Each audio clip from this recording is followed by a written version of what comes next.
జగన్మోహన్ రెడ్డి చేసిన అప్పులు, ఆయన చేసిన పనులు రాష్ట్రానికి శాపంగా, పాపంగా మారాయని ఆర్థిక శాఖ మంత్రి పయ్యావుల కేశవ్ అన్నారు. రూపాయికి ఇడ్లీ కూడా రాదని చేసిన వ్యాఖ్యల మీద ఆయన తీవ్రంగా స్పందించారు.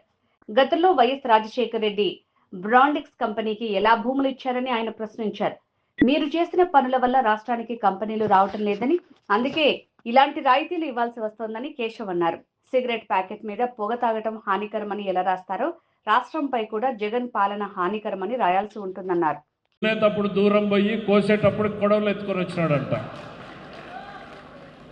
ఈ పాటికి క్యూలో ముందుంటారు వాళ్ళే, ఎందుకంటే బాగా బయట పోయి ప్రశాంతంగా రెస్ట్ తీసుకొని వచ్చింటాడు. ఈడు దున్నినోడు అలసిపోయి ఎవడో చెట్టు కింద పండుకుంటాడు.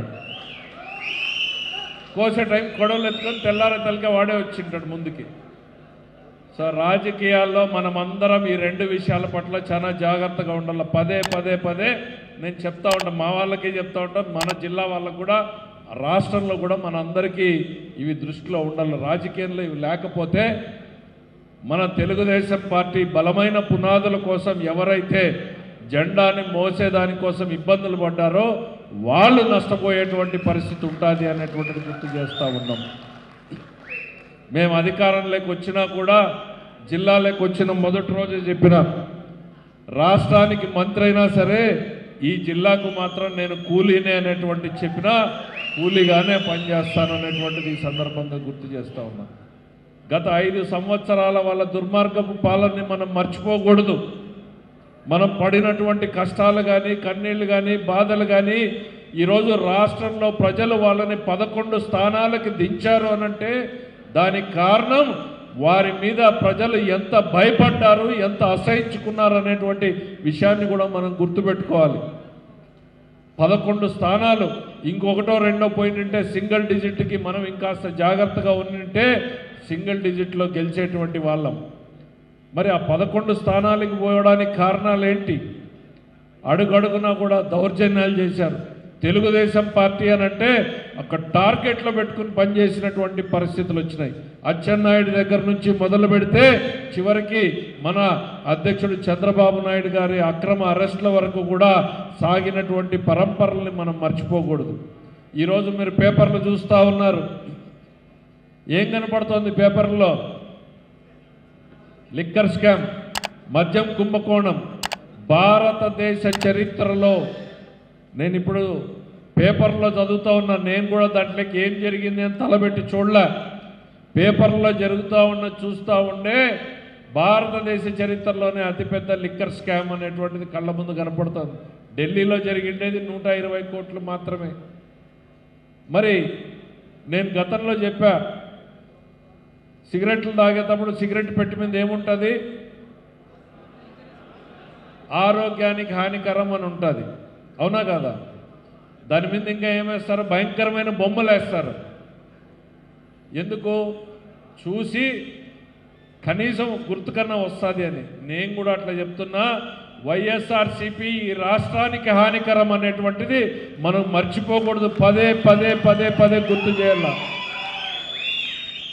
ఆ కల్తీ లిక్కర్ తాగిండేది గుర్తుంది కదా? బ్రాండ్లు, బూమ్ బూమ్లు, జూమ్ జూమ్లు, ప్రెసిడెంట్ మెడల్లు, ఈ కల్తీ మద్యం మనకు గుర్తున్నాయి కదా. మనం అవన్నీ మర్చిపోకూడదు.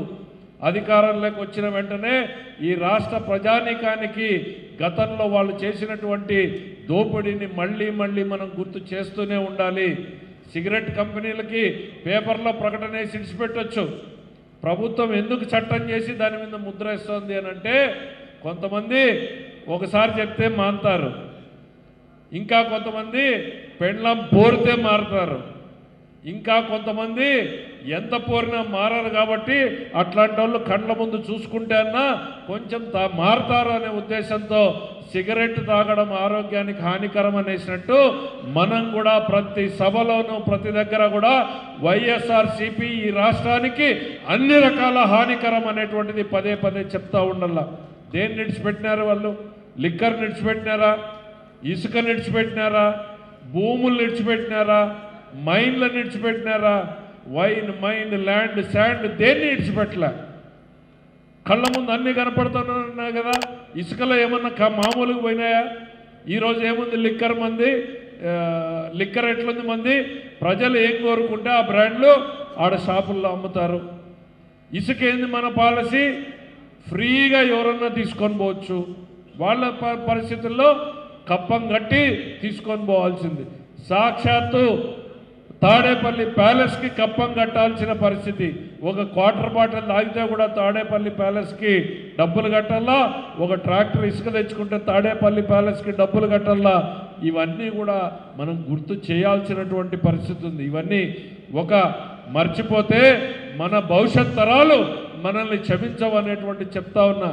ఈరోజు అధికారంలోకి వచ్చింది మన కోసం కాదు, ఈ రాష్ట్ర ప్రజల్ని కాపాడడం కోసం, రాష్ట్ర అభివృద్ధిని ముందుకు తీసుకొని పోవడం కోసమే ప్రజలు మనకు అధికారాన్ని ఇచ్చారన్నటువంటి విషయాన్ని గుర్తుపెట్టుకోవాలి.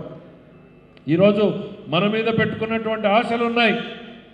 అంగి నేను ఎట్లయితే చెప్పానో అంగి చిచ్చుకొని పనిచేసినటువంటి తెలుగుదేశం కార్యకర్తలు ఉన్నారు, అంగి లేనటువంటి వాళ్ళు ఊర్లో ఉన్నారు.